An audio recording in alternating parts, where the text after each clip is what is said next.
మరి వికసిత Bharat youth parliament 2025 అంటే ఏంటి?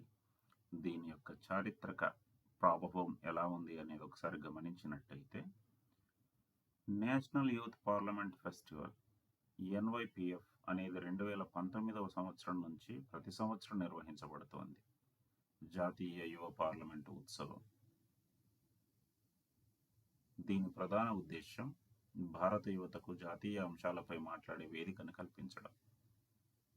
మొట్టమొదటిసారిగా జరిగినటువంటి ఈ పండగ ఉత్సవంలో, పార్లమెంట్ ఉత్సవంలో 2019వ సంవత్సరంలో 700 జిల్లాల నుంచి దాదాపు 56 మంది జాతీయ స్థాయిలో పాల్గొన్నారు. రెండవసారి జరిగిన సదస్సులో 2020-21 మహమ్మారి కారణంగా వర్చువల్గా జరిగింది. 698 జిల్లాల నుంచి దాదాపు 2.34 లక్షల యువత పాల్గొన్నారు. ఇక 2021-22లో 748 జిల్లాల నుంచి 2.44 లక్షల మంది యువత పాల్గొనగా, అందులో 87 మంది రాష్ట్ర విజేతలు జాతీయ స్థాయికి వెళ్లారు. ఇక 2022-23లో 2763 జిల్లాల నుంచి 2.01 లక్షల మంది యువత పాల్గొన్నారు. ఇందులో 85 మంది జాతీయ స్థాయికి అర్హత సాధించారు. ఈ సంవత్సరం మాత్రం జాతీయ యువ పార్లమెంటు వికసిత భారత్ యూత్ పార్లమెంటుగా మారిపోయింది. ఇది వికసిత భారత్ 2047 దృష్టికోణాన్ని అనుసరిస్తోంది. ఈ కార్యక్రమం భారత ప్రధానమంత్రి గారు 2017లో చేసిన పిలుపు ఆధారంగా రూపొందించబడింది. యువత భారత భవిష్యత్తును తీర్చిదిద్దగల శక్తిగా భావిస్తూ దేశ అభివృద్ధిలో వారి పాత్రను నమ్ముతూ ఈ కార్యక్రమాన్ని రూపొందించారు. ఈసారి అన్ని రౌండ్లు ఆఫ్లైన్లోనే నిర్వహిస్తారు. ఇది యువతకు ప్రభుత్వ విధానాలు, పాలన మరియు జాతీయ చర్చలలో పాల్గొనే అవకాశాన్ని కల్పిస్తుంది. జాతీయ స్థాయిలో ప్రతి రాష్ట్రం నుంచి ఎంపికైన ప్రతి అభ్యర్థికి తన అభిప్రాయాలను వ్యక్తపరిచేందుకు అవకాశం కల్పించబడుతుంది. చివరగా ప్రాముఖ్యత గల అంశాలు మరియు ఆచరణ సాధ్యమైన ఆలోచనలతో ఒక తీర్మానాన్ని రూపొందించి దీన్ని వీలైనంతగా అన్ని ప్రముఖ మీడియా సంస్థలకు అందజేస్తారు. వికసిత భారత్ యూత్ పార్లమెంట్ ఆబ్జెక్టివ్స్ ఏంటంటే, ప్రధానమైనటువంటి లక్ష్యాలు దీన్ని ఆర్గనైజ్ చేయడంలో, ముందుగా 18 నుంచి 25 సంవత్సరాల వయసు కలిగినటువంటి యువత తమ అభిప్రాయాలను జిల్లా స్థాయిల్లో, రాష్ట్ర స్థాయిల్లో మరియు జాతీయ స్థాయిల్లో వ్యక్తపరిచే అవకాశం కల్పించడం. అంతేకాకుండా యువతను ప్రజా సమస్యల్లో నిమగ్నమయ్యేలా చేయడం, వారు సామాన్యుల అభిప్రాయాలని అర్థం చేసుకునేలా తయారు చేయడం, అంతేకాకుండా వారు తమ అభిప్రాయాలను ఏర్పరచుకోవడం మరియు స్పష్టంగా వ్యక్తపరిచేలా ప్రోత్సహించడం దీని యొక్క ఉద్దేశాలలో భాగం. అంతేకాదు, నిర్ణయం తీసుకునే సామర్థ్యం మరియు తర్కశక్తిని అభివృద్ధి చేయడం, ఇతరుల అభిప్రాయాల పట్ల గౌరవభావాన్ని, సహనాన్ని పెంపొందింపజేయడం,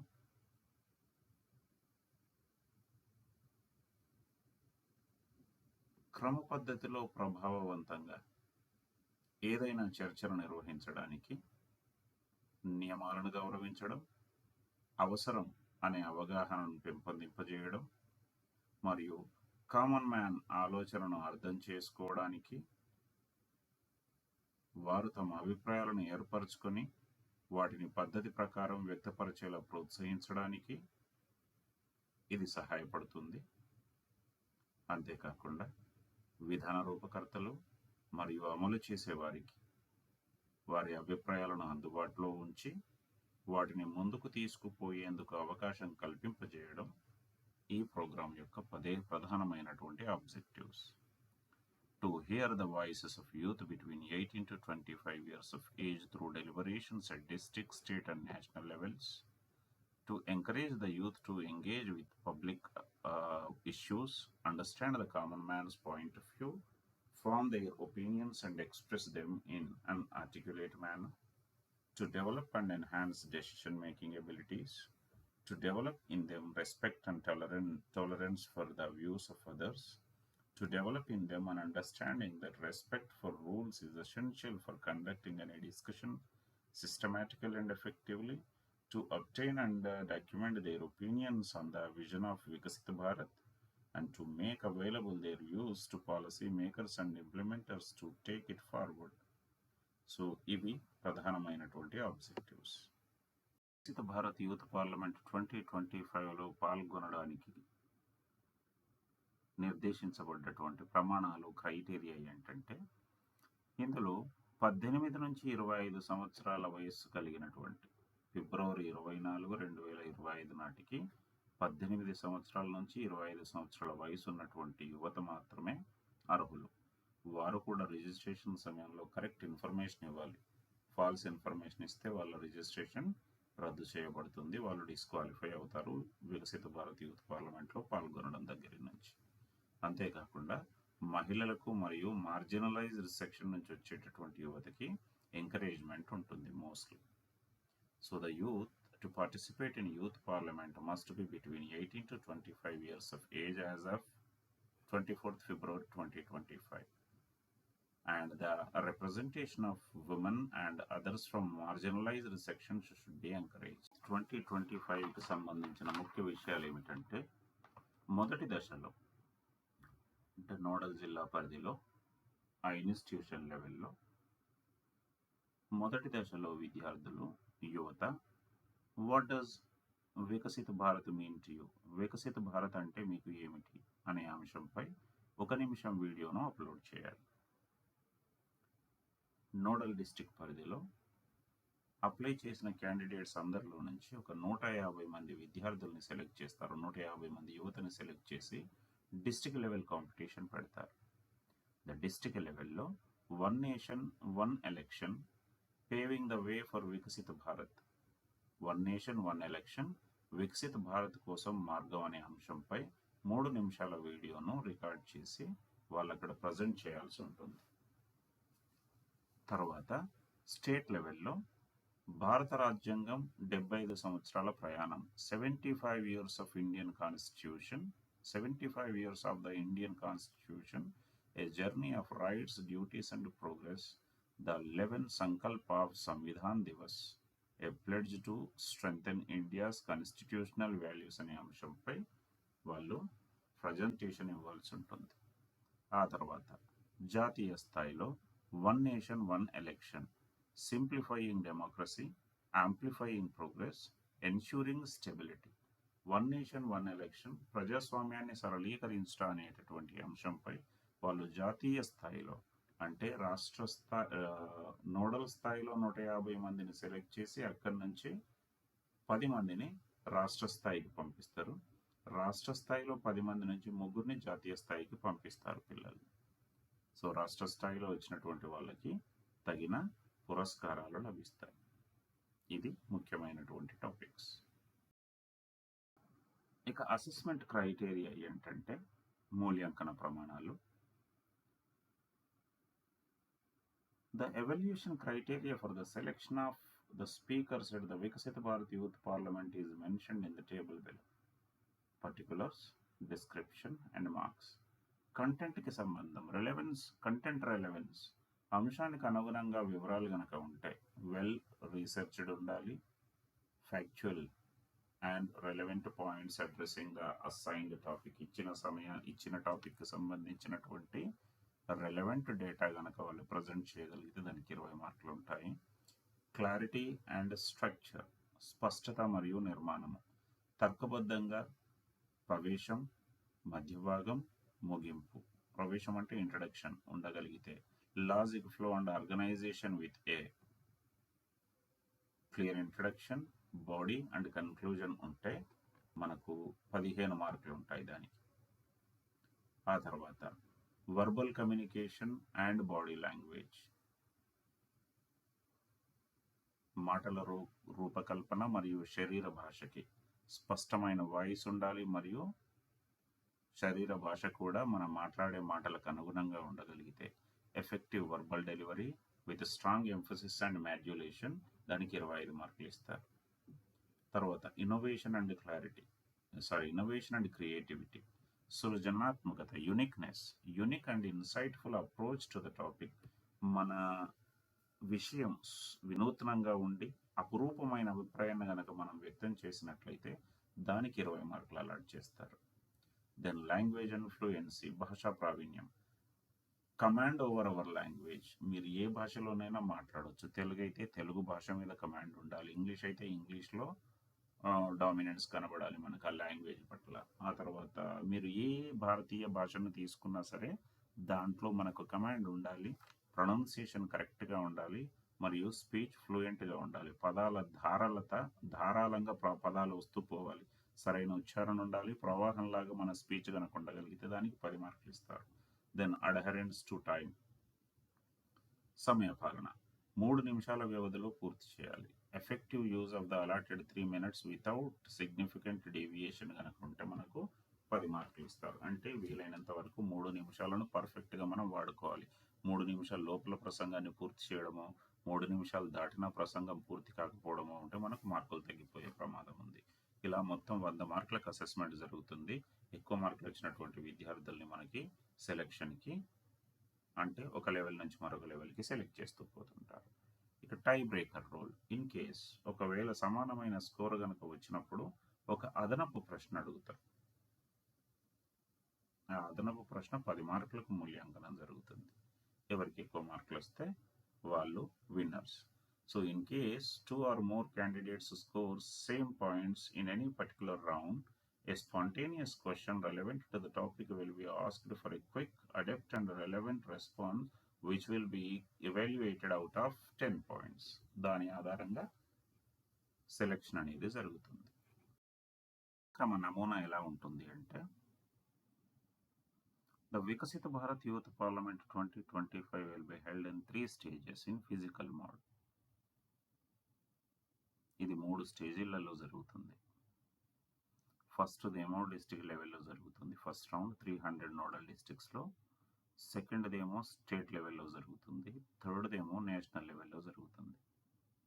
ముందుగా యువత 18 నుంచి 25 సంవత్సరాల వయసు కలిగిన వాళ్ళందరూ మై భారత్ పోర్టల్ ద్వారా 1 నిమిషం వీడియోని రికార్డ్ చేసి అప్లోడ్ చేసి రిజిస్ట్రేషన్ చేసుకుంటారు.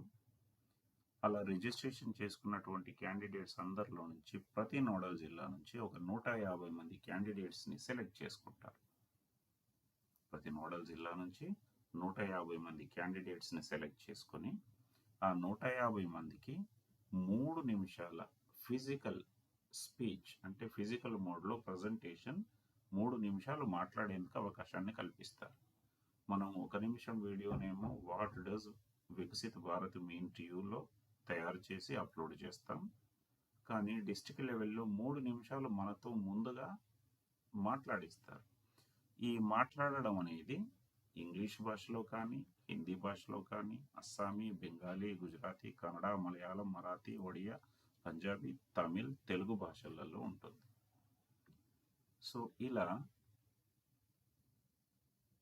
300 నోడల్ జిల్లాలలో జరిగేటటువంటి ఈ డిస్ట్రిక్ట్ లెవెల్ రౌండ్లో ప్రతి జిల్లా నుంచి 10 మంది వ్యక్తులు, అంటే ప్రతి నోడల్ జిల్లా నుంచి 10 మంది వ్యక్తుల్ని మాత్రమే సెలెక్ట్ చేసి స్టేట్ లెవెల్కి పంపిస్తారు. సో స్టేట్ లెవెల్లో ప్రతి జిల్లా నుంచి వచ్చినటువంటి 10 మంది చొప్పున ప్రతి స్టేట్ నుంచి టాప్ 3 మెంబర్ని సెలెక్ట్ చేస్తారు. ప్రతి స్టేట్ నుంచి 3 మెంబర్స్. అక్కడ కూడా ప్రతి వ్యక్తికి 3 నిమిషాల సమయం ఇవ్వబడుతోంది. అందులో సెలెక్ట్ అయిన టాప్ 3 మెంబర్స్ని నేషనల్ రౌండ్కి పంపిస్తారు. Then the finalists from the state level will be invited for the finale of the Viksit Bharat youth parliament in New Delhi.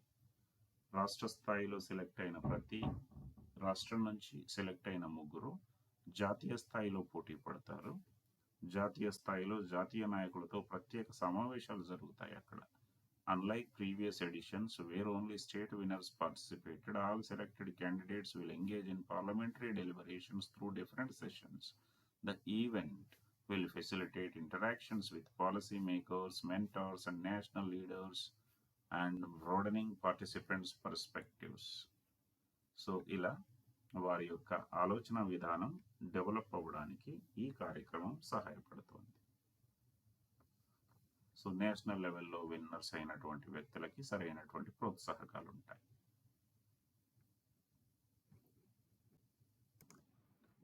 So ఇక ఈ ప్రోగ్రాం యొక్క టైం లైన్ ఏంటంటే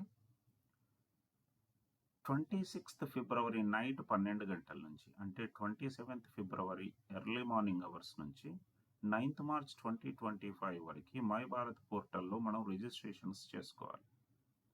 from 27th February to 9th March 2025 registrations on my Bharat portal. ఇక 10th March నుంచి 17th March 2025 వరకు district లెవెల్లో, nodal district లెవెల్లో rounds జరుగుతాయి. District nodal rounds to be organized in 300 specified nodal districts to cover all districts in India. So 300 nodal జిల్లాలలో 10 నుంచి 17వ తారీఖు, అంటే 10 మార్చి నుంచి 17 మార్చి 2025 మధ్యలో పోటీలు జరుగుతాయి.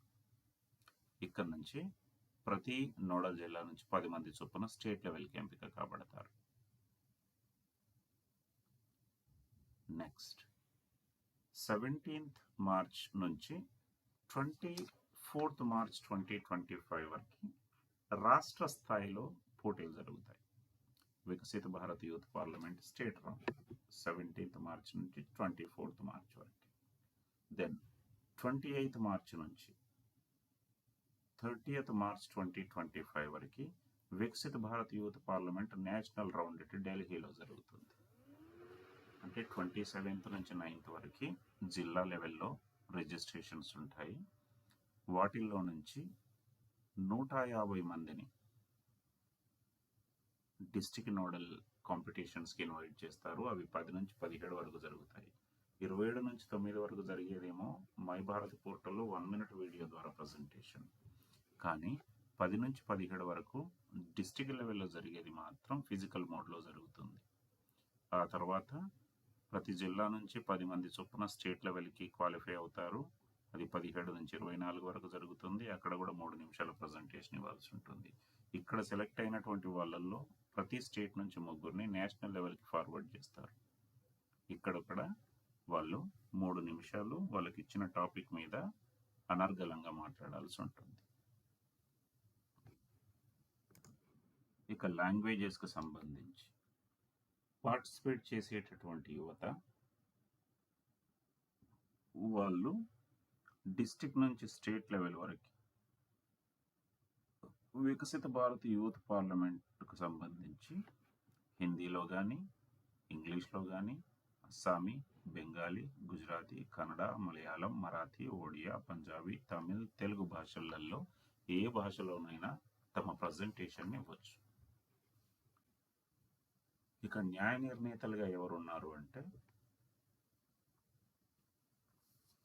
ఫర్ 1 minute రిజిస్ట్రేషన్ వీడియో, 1 నిమిషం రిజిస్ట్రేషన్ వీడియోని స్క్రీనింగ్ కమిటీ ఎట్ డిస్ట్రిక్ట్ రౌండ్లో ఎవరు ఉంటారంటే, academicians with expertise in public policy, political science or governance. ఈ స్క్రీనింగ్ కమిటీ నోడల్ భాగస్వామి మరియు మై భారత్ పోర్టల్ అధికారుల సహకారంతో ఏర్పాటు చేయబడుతుంది. అకాడమీషియన్స్ ఉంటారు, senior bureaucrats or policy makers ఉంటారు, ఐదర్ రిటైర్డ్ ఆర్ సర్వీసింగ్.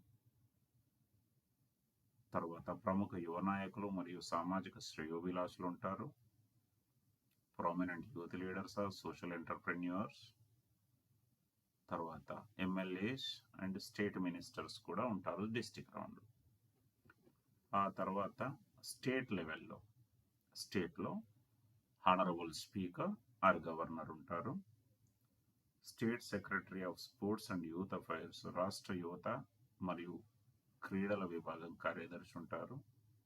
తర్వాత స్టేట్ మినిస్టర్స్ అండ్ ఎమ్మెల్యేస్ రాష్ట్ర మంత్రులు మరియు శాసనసభ్యులు కూడా స్టేట్ లెవెల్లో ఉంటారు. ఇక నేషనల్ లెవెల్ రౌండ్లో పార్లమెంట్ సభ్యులు మరియు కేంద్ర మంత్రులు ఉంటారు, MPs and ministers, central ministers. ప్రముఖ శాస్త్రవేత్తలు, విధాన రూపకర్తలు మరియు మీడియా ప్రతినిధులు కూడా నేషనల్ లెవెల్ ప్రజెంటేషన్స్ దగ్గర జ్యూరీ మెంబర్స్గా ఉంటారు.